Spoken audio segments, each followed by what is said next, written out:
నమస్తే నేను మీ జర్నలిస్ట్ రవిచంద్ర 2019 నుంచి 2024 మధ్య కాలంలో అదాని గౌతమ్ అదానితో కుమ్మక్కై జగన్మోహన్ రెడ్డి గారు రాష్ట్రంలో ఉన్నటువంటి వనరులన్నీ కూడా అప్పనంగా ఆయనకు అప్పజెప్తున్నారు అని చెప్పి గతంలో టీడీపీ అనుకూల మీడియాలోను టీడీపీ అనుకూల పత్రికల్లోనూ తెగ వార్తలు రాసేవారు. అయితే టీజీ భరత్ కందుల దుర్గేష్ రీసెంట్గా ఒక ప్రెస్ మీట్ పెట్టారు.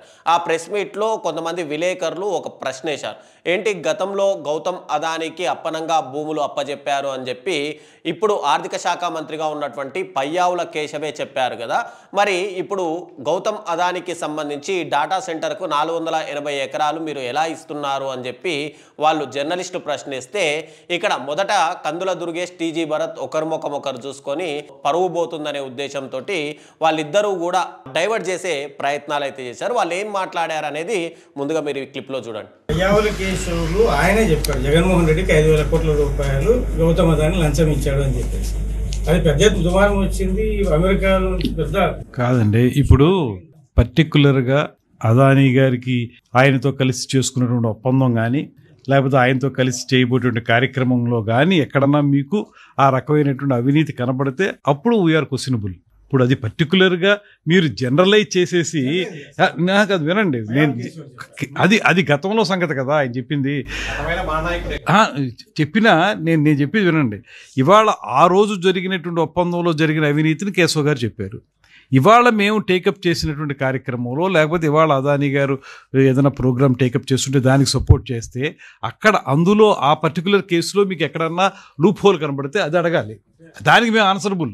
మేము దానికి సమాధానం చెప్పగలం, కానీ గతంలో జరిగిన వాటిని గురించి మేము చెప్పలేం కదా సమాధానం. 2019 నుంచి 2024 మధ్య కాలంలో ఏం జరిగింది జగన్మోహన్ రెడ్డి గారి ప్రభుత్వంలో అనేది మేము ఎలా చెప్తాము, వాళ్ళే చెప్పాలి కదా అని చెప్పి ఇక్కడ కందుల దుర్గేష్ మీడియాని ఇటు డైవర్ట్ చేసే ప్రయత్నాలు చేశారు. ఇక టీజీ భరత్ కూడా సేమ్ అదే ఉద్దేశంతో గతంలో ఏవైనా అవకతవకలు జరుగుంటే ఈ పాటికే బయటపడేవి కదా అని చెప్పి ఆయన చెప్పారు. అంటే గతంలో జగన్మోహన్ రెడ్డి గారి హయాంలో ఇవి ఏదైతే అప్పనంగా భూములు అప్పచెప్పారో అప్పనంగా దాదాపుగా 1750 కోట్ల రూపాయలు క్విడ్ ప్రోకో విషయంలో ఇక్కడ లంచాలు తీసుకున్నారు అని చెప్పి వీళ్ళే కొన్ని ప్రెస్ మీట్లలోనూ పేపర్లలోనూ వాళ్ళే స్టేట్మెంట్ ఇచ్చారు. ఇవన్నీ కూడా పూర్తిగా తప్పు అని చెప్పి మనకు అర్థమవుతుంది. అయితే గతంలో ఇదే టీడీపీకి సంబంధించినటువంటి పల్లా శ్రీనివాసరావు, వెలగపూడి రామకృష్ణ, బండారు సత్యనారాయణ గతంలో పేపర్ అనౌన్స్మెంట్ ఇచ్చినప్పుడు ఏమి ఇచ్చారంటే విశాఖ కాపులుప్పాడలో 89 ఎకరాలు, నక్కపల్లిలో 120 ఎకరాలు, చోడవరంలో 100 ఎకరాలు అదానీ డేటా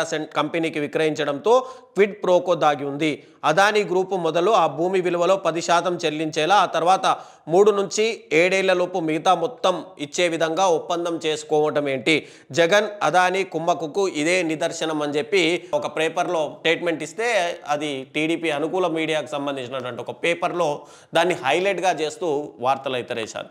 అయితే గతంలో గౌతమ్ అదానీ ఆంధ్రప్రదేశ్లో ఈ పోర్టులకు సంబంధించి కానీ లేదంటే సిమెంట్కు సంబంధించి డాటా సెంటర్కి సంబంధించి ఆయన ఎప్పుడైనా ఆంధ్రప్రదేశ్లో విజిట్ చేసినప్పుడు జగన్మోహన్ రెడ్డి గారి ప్రభుత్వంలో ఉన్నటువంటి కొంతమంది అధికారులు రిసీవ్ చేసుకొని అక్కడ నుంచి జగన్మోహన్ రెడ్డి గారికి అయితే తీసుకొచ్చేవారు.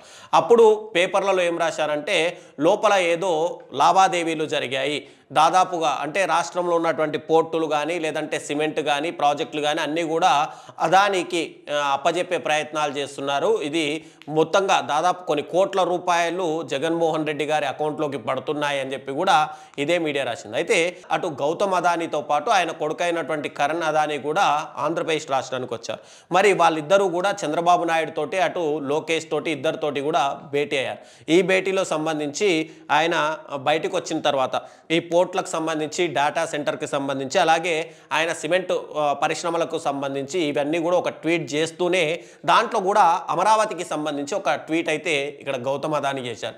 మరి గతంలో ఏదైతే జగన్మోహన్ రెడ్డి గారితో కలిసినప్పుడు లోపల కుమ్మక్కై లావాదేవీలు జరుగుతున్నాయి అని చెప్పి పేపర్లలో రాశారు. కొన్ని పేపర్లు అయితే ఇంకా ఇక్కడ జగన్మోహన్ రెడ్డి గారు జీ హుజూర్ అంటూ ఆయన పైన ఉన్నటువంటి కేసులను కొట్టేయించుకోవడానికి మోడీకి అత్యంత సన్నిహితుడుగా ఉన్నటువంటి గౌతమ్ అదానీకి రాష్ట్ర సంపద అంతా కూడా దోచిపెడుతున్నారు, దీని మీద 2024లో కూటమి ప్రభుత్వం అధికారంలోకి వచ్చింది కాబట్టి ఎంక్వైరీ జరుగుతుంది. త్వరలోనే జగన్మోహన్ రెడ్డి గారి యొక్క ఏవేవైతే లంచాలు తీసుకున్నారో అవన్నీ కూడా బయట పెడతాము అని చెప్పి ఇవే పత్రికలు గతంలో రాశాయి. మరి ఇప్పుడు అదాని వచ్చేసి చంద్రబాబు నాయుడిని లోకేష్ని కలిశారు. మరి ఇక్కడ గేట్ బయట కూర్చోబెట్టి అదానితో మీటింగ్ పెట్టారా?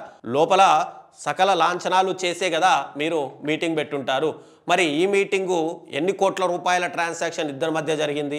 ఇప్పుడు మరి డేటా సెంటర్ కానీ సిమెంట్కి కానీ లేదంటే పోర్ట్లకు సంబంధించి డిస్కషన్ జరగడంతో పాటు అమరావతిది కూడా డిస్కషన్ జరిగింది. మరి అమరావతి రాజధాని అక్కర్లేదు అనుకున్నప్పుడు అమరావతికి సంబంధించి ఈ డేటా సెంటర్లకు సంబంధించి లేదంటే గౌతమ్ అదానికి సంబంధించినటువంటి కంపెనీలు ఎలా అమరావతిలో పెట్టడానికి మీరు ముందుకొచ్చారు?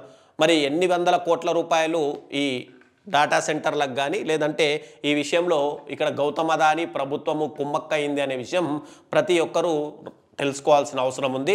అలాగే పేపర్లు గతంలో జగన్మోహన్ రెడ్డి గారి మీద రాశారు. మరి ఇప్పుడేమో అద్భుతం మహాద్భుతం గౌతమ్ అదానికి సంబంధించినటువంటి కొన్ని ఫ్యాక్టరీలు కొన్ని కంపెనీలు కూడా ఆంధ్రప్రదేశ్ రాష్ట్రంలో పెట్టుబడులు పెడుతున్నాయి, దీంతో కొన్ని వందల మందికి ఉద్యోగాలు వస్తాయని చెప్పి ఇవే పత్రికలు రాస్తున్నాయి.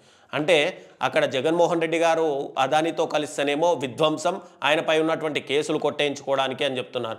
ఇప్పుడు ఒకవేళ చంద్రబాబును కలిస్తేనేమో మహాద్భుతం, ఇక్కడ ఫ్యాక్టరీలు లేదంటే ఉద్యోగ అవకాశాలు వస్తాయని రాస్తున్నారు. అంటే ఇక్కడ ప్రభుత్వమే రెండు రకాలుగా, అంటే మీరు అధికారంలో ఉంటేనేమో ఓకే, లేదు వేరే వాళ్ళ అధికారంలో ఉంటే మాత్రం వాళ్ళకు దాసోహమైనట్టుగా వాళ్ళ కేసులు కొట్టేయించుకున్నట్టుగా మీరే పిచ్చిరాతలు రాస్తూ ప్రజల్ని తప్పుదోవ పట్టించే ప్రయత్నాలు అయితే చేస్తున్నారు. ఇది ఇప్పటికైనా ప్రెస్ మీట్లో సంబంధించి డేటా సెంటర్కి సంబంధించి విషయాలు బయటపడ్డాయి. గతంలో జగన్మోహన్ రెడ్డి గారి హయాంలోనే ఈ గూగుల్ డేటా సెంటర్ అనేది వస్తే అప్పుడు Bharti Airtel, Google data centre plus ఈ అదానికి సంబంధించి మూడు కూడా ఒక ప్లాట్ఫామ్ పైకి వచ్చి స్టేట్ గవర్నమెంట్ తోటి ఎంఓయూలు చేసుకొని అక్కడ విశాఖపట్నంలో ఒక డేటా సెంటర్ పెట్టడానికి ముందుకొచ్చాయి. కానీ గత కొన్ని రోజుల నుంచి గూగుల్ డేటా సెంటర్ మేమే తెచ్చాము అని ప్రభుత్వం పదే పదే చెబుతుంది, కానీ ఎక్కడ అదాని పేరు అయితే చెప్పలేదు. ఇప్పుడు అదాని పేరు చెప్పకపోతే రేపు పెట్టుబడులు రావు కాబట్టి ఆయనకు సంబంధించి 480 ఎకరాలు టోటల్గా అదానికి విశాఖపట్నంలో ఇవ్వడానికి ప్రభుత్వం క్యాబినెట్ కూడా ఆమోదం తెలిపింది. మరి జగన్మోహన్ రెడ్డి గారు అసలు డేటా సెంటరే తేలేదని చెప్పినటువంటి ప్రభుత్వం ఇప్పుడు అదానితో తెచ్చాము అని జగన్మోహన్ రెడ్డి గారు చెప్పిన తర్వాత మీరు అదాని పేరుని మళ్ళీ తెరపైకి తీసుకొచ్చారు. అంటే గతంలోనే జగన్మోహన్ రెడ్డి గారి హయాంలోనే ఈ డేటా సెంటర్ వచ్చిందని చెప్పి మీరే ఒప్పుకుంటున్నట్టు కదా. మరి గతంలో జగన్మోహన్ రెడ్డి గారు విధ్వంసం చేస్తుంటే మీ పార్టీకి సంబంధించినటువంటి కందుల దుర్గేష్ కానీ టీజీ భరత్ కానీ నిన్న ప్రెస్ మీట్లో మాట్లాడారు, ఆధారాలు ఉంటే ఎప్పుడో బయటపడేవని. మరి ఆధారాలు లేవు కాబట్టే కదా ఇన్ని రోజులు బయటపడలేదు అనుకోవాలా? ఇది ఖచ్చితంగా కూటమికి సంబంధించినటువంటి అనుకూల పత్రికలు ప్రజలకు సమాధానం చెప్పాల్సిన అవసరం ఎంతైనా ఉంది.